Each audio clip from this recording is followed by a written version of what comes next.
પણ બહુ દુઃખ સાથે કહેવું એ પડે છે કે 2022માં ભારતીય જનતા પાર્ટીની સરકાર અને ભાજપના કેમ્પમાં બેસેલા આદિવાસી નેતાઓએ ગુજરાતના અને ખાસ કરીને આ વિસ્તારના આદિવાસીઓ સાથે ફ્રોડ અને 420 કરી.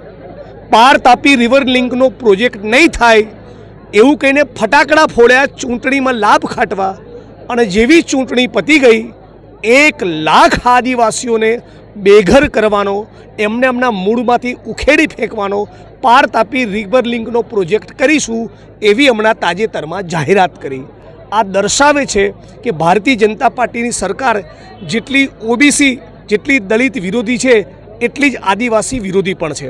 50 વર્ષથી વધુ સમયના પુરાવા માગી આદિવાસી સમાજનો એક વર્ગ શિક્ષણ, રાજકીય પ્રતિનિધિત્વ અને ખાસ કરીને સરકારી નોકરીથી વંચિત રહે એવો ભારતીય જનતા પાર્ટીની સરકારનો કારસો છે.